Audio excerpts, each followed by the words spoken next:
All right, folks, we're going to be doing a best ball breakdown today. I'm going to be breaking down a best ball draft that I did with 11 other people, looking at all 12 of the teams. We're really going to focus on is roster construction as opposed to ranking players. There's a million better people out there to rank players than me. You'll learn my personal preferences from me talking through the different teams, but the main focus is making sure that you get the right mix of quarterbacks, wide receivers, running backs, and tight ends. So the first thing you're going to need to know about best ball is that it's an Iron Man strategy. You're not going to get to trade. You're not going to get to use waivers.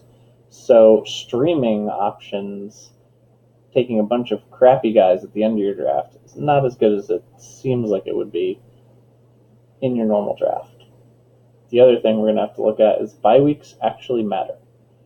Bye weeks are pretty important in best ball, whereas in season long, I completely ignore the fact that they exist. So I know I'm going to trade a million people, and my team's going to be completely changed. So let's take a look at the first team here. First team picking out of the first slot.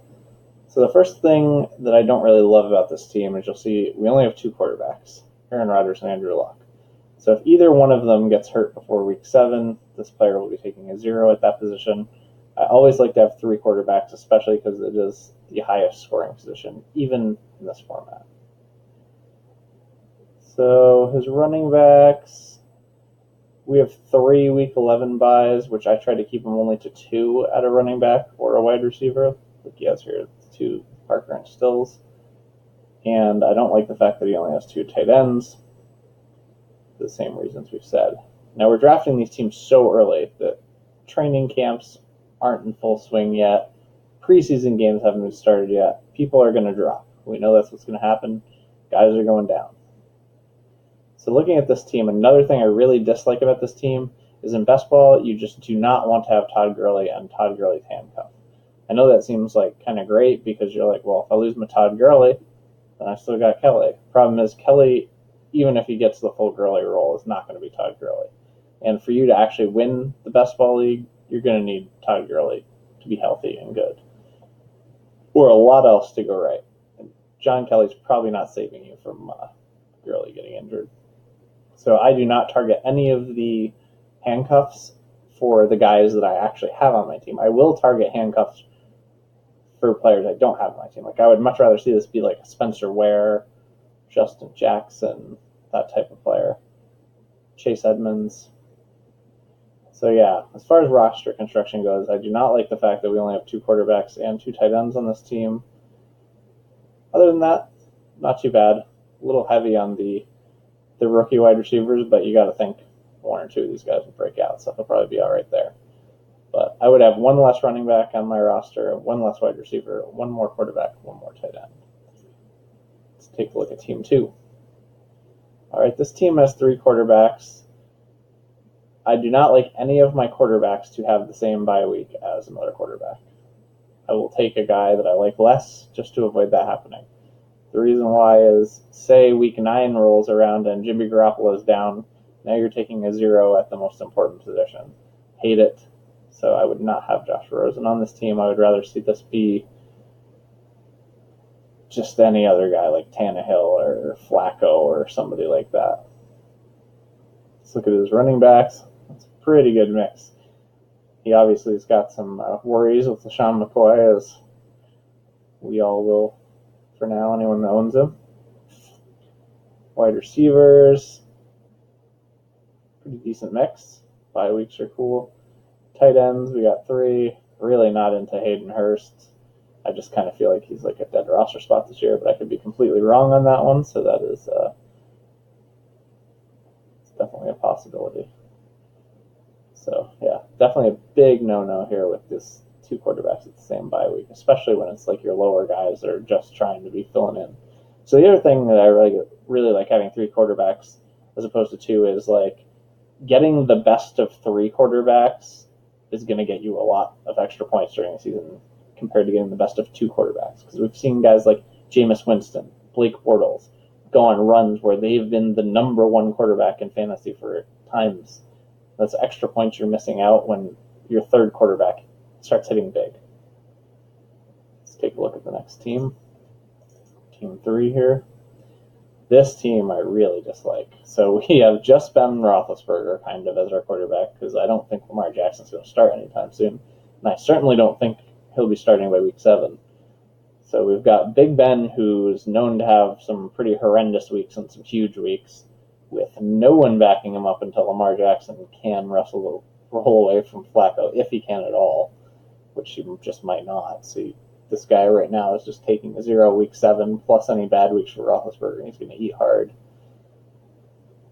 The running back crew, also not a huge fan of. Like, I don't mind these guys down here that you're taking a huge gamble on where a lot of things need to go right, but I would definitely like to see only one of these two on the team between Rod Smith and Ballage, and see the other one be a guy that doesn't have to have multiple things go wrong. Say like a Jordan Wilkins, where he could just win the job. Neither Smith nor Ballage is just going to win the job. They need some things to go right before they get there. So let's check out our wide receivers. 3 week 11s isn't that big a deal because this guy's carrying 7. I would only carry 6, and my limit would be 2 guys with the same bye week. And tight ends seem fine. Let's go to the next one. Check out Team 4. Team 4. Pretty good mix here of quarterbacks. There's a little danger, I think. I don't think it's necessary to have Baker Mayfield as your third quarterback when you have Deshaun Watson, because if Deshaun Watson stays healthy, you're pretty much golden, right? If he gets hurt and has to miss a few weeks, I would just rather have this be like another, like a Tannehill or an Eli Manning, just somebody whose role is known right now. This has a ton of upside, though, for quarterbacks. So if Mayfield can win this job, then this guy is super, super golden. And I could be wrong on this one, but I would be not targeting Mayfield with these two guys ahead of him. These two guys just have enough upside that I want my third quarterback to be somewhat safe. Looking at the running backs, so we have Mark Ingram and Kamara. All right, I can kind of buy it. We have 3 week 11 buys. Do not like that very much. So now if Kamara or Ingram is down, you're going to have to put Eckler in. It's not a disastrous situation, but I would much rather see one of these 3 guys be a different bye week. I also don't super love having like both Saints running backs, but that's just a preference thing. It's not really that big a deal. I wouldn't say it's a roster error. Very nice mix of wide receivers. John Ross. Could be a little dicey there on getting any points out of him. I don't like having 2 of these type of tight ends where like you have absolutely not a clue if they're going to do anything this year. Definitely don't mind having 1, like Gesicki or Gathers is my third tight end, but I'm not excited about having these 2 because I definitely could see a situation where both of these 2 reek, and then you just have Evan Engram. Let's move on to Team 5. Team 5, pretty good mix of QBs here. And running backs, Johnson, Freeman. Doesn't really seem to be anything missing there. And same thing with wide receivers, good mix. And we got the 2 tight end thing again. So for me, I mean, you want to gamble one of the 2 tight ends, go nuts. But for me, I'm just not going to draft Traquan Smith here, and I'm going to just take a tight end instead, like a Gerald Everett or somebody like that. Gerald Everett might have similar upside to Traquan Smith, really. And then you don't get screwed if one of these guys is hurt, and then you have a bye week. Team 6. Pretty good mix of QBs. Going to be without Winston the first 3 weeks, but he should be fine. A little light on running backs, especially running backs with that much upside. I would definitely like to see one more kind of chip in the running back group here. And he could definitely have afforded to ditch a wide receiver. So I have a feeling the situation came up where like he really wanted to take Allison or Cole with this last pick because of how high their upside is. And they were probably safer than the running backs he could have went with, but I just think it's too important to have that extra running back in there. This could end up fine. I don't like this running back group very much. Like, he just like could possibly go into week 1 with Derrick Henry being the only guy who's getting any significant touches. Like Clement will see a bit of work. If Freeman's splitting for the first 3 weeks, that could be a mess. Chubb might not start right away. Carson might not start. And tight ends, we got two really good. So this is where I like having, like, one of these more lottery ticket type guys, like two guys ahead of him are perfectly fine. So I don't mind gambling there on the third. Team 7. Only two QBs on this team, so I don't really like that. But at least it's Brady and Trubisky. I think your injury risks are a bit lower than on some of the other teams. The running back group, he's got the 6. There's kind of this whole grouping down here is too much needs to go right for this whole grouping for me. So I don't like having like 1, 2, 3 guys right off the bat that you don't know what's happening. Like week 4 is going to be coming real quick. And what's this guy going to be playing week 4? Barkley and hopefully one of these guys? Like I doubt it's Foreman. Can't possibly believe Doug Martin's going to do anything this year. Booker might not have a job at all. So this guy, as soon as week 4, could be getting like nothing from his second running back spot. So in these leagues, you start a quarterback, 2 running backs, 3 wide receivers, a tight end, and a flex every week, but it auto plays them for you. So let's check out the wide receivers. Pretty nice group. Again, just I don't really see the need to have like Mike Wallace in this last spot. Much rather just have another quarterback. And it's just 8 wide receivers. It's just too many. Like, look at this tight end disaster. So we've got Charles Clay, who's perpetually hurt, and Anderson, who is going to have a few good weeks and probably be invisible a bunch. So if Charles Clay goes down, this team could just be taking mass zeros at the tight end spot. All right, checking out Team 8. We've got a pretty nice mix of QBs here. I like Tyrod to hold on to the job probably till around the bye week, I'm guessing, which is week 11. So I think he can cover these guys. And I think he just has a lot of upside in general, especially with his rushing. And for the running backs, I don't like to handcuff your running backs in best ball. I think it's just bad. You're basically like turning these 2 players into 1 player. And you just need all of the guys. Like, I don't mind. See, if I own a decent amount of Kareem Hunt, then I will own a decent amount of Spencer Ware on other best ball teams, but not on that best ball team. Just checking out the wide receiver group. Looking pretty good. Tight ends, not too bad. I like Walker, Watson. Eifert's got the upside, and if he's just hurt and useless, like he usually is, then got 2 solid ones in front. So it's Team 9. This is my team. My team, I've got Newton, Bortles, Carr. Obviously, I like that mix. Carr worries me a bit this year, but I mean, it's hard to believe you won't have a few good weeks. For my running backs, Howard, Lynch, Burkhead, Anderson, Wilkins, Edmonds. This group is not as strong as I would like it to be, especially if Burkhead gets hurt, which has been happening. Lynch could have some of his work taken away by Martin, so that's a little bit worrisome. Anderson, there's no guarantee to do that much. I do think he'll get the carries that Jonathan Stewart had and be a little bit better than him, but I'm not thrilled with this running back group. If Wilkins hits, which is one of my guys, you'll see him on like nearly every one of my teams when I'm breaking these down. Then that's great for me. If David Johnson goes down, that's huge for me having Chase Edmonds. So that's why I like having a guy like Chase Edmonds on this team where I don't have David Johnson. Like if I have David Johnson, then having Chase Edmonds doesn't really guarantee me anything as far as in best ball goes, right? But if David Johnson goes down and I have Chase Edmonds on this team, now I have like a huge boost to my running back. Whereas if I had David Johnson, I'm just getting a worse guy, a worse David Johnson, which is fine and seasonal, but not for best ball. So I've got Hopkins, Jones, Gordon, please. Gordon, don't get yourself suspended anymore.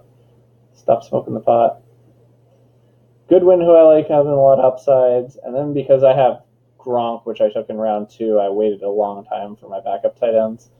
So I didn't want to invest that much more. I was willing to take a little bit more risk. I still got Seals Jones, who could have a pretty decent upside. And if he gets suspended, it'll probably just be a game or 2.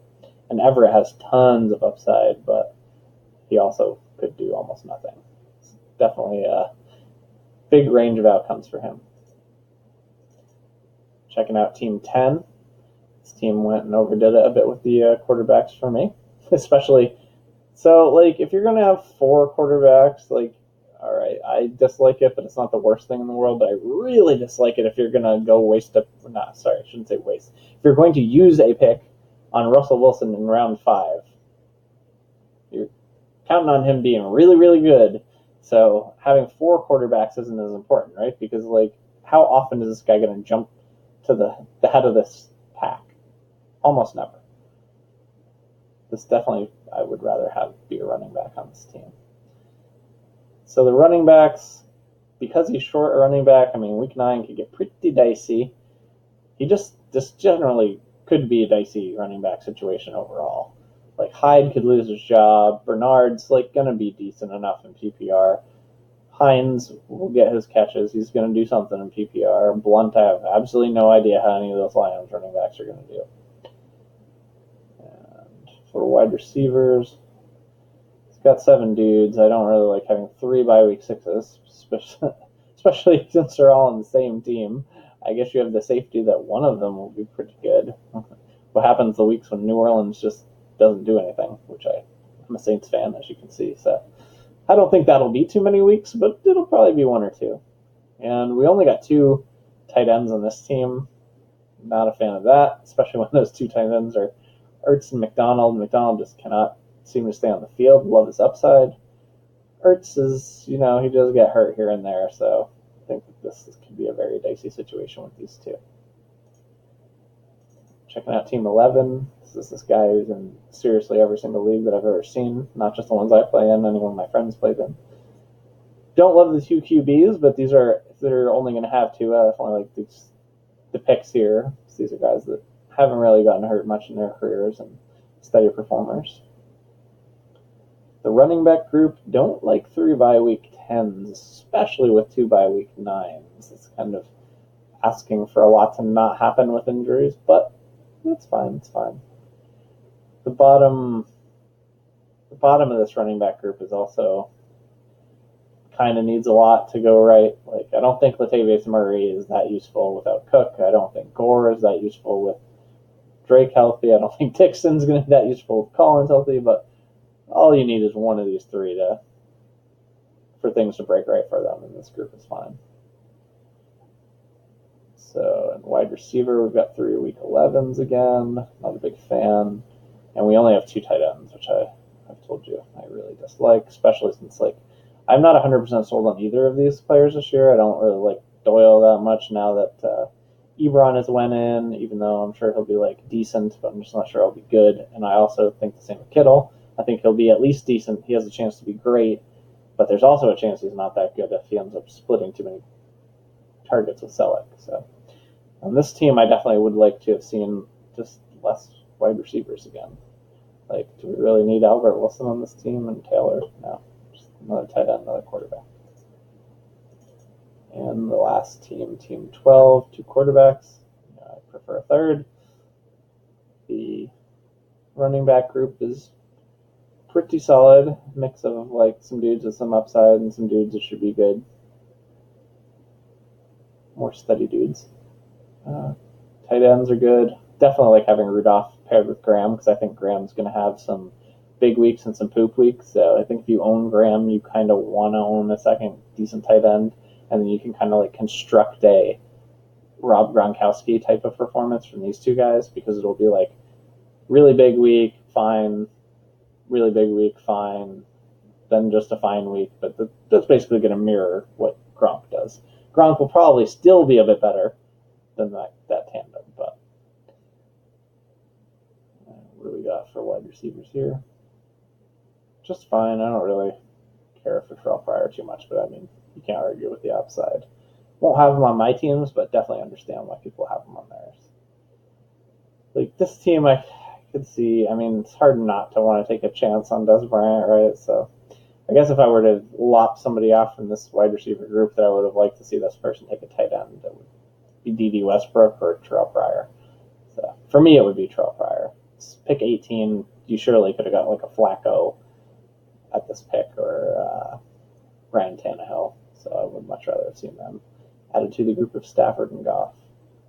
So that's it. That's all 12 teams, and I hope that helped people understand a bit more about best ball. And I might do another couple of these.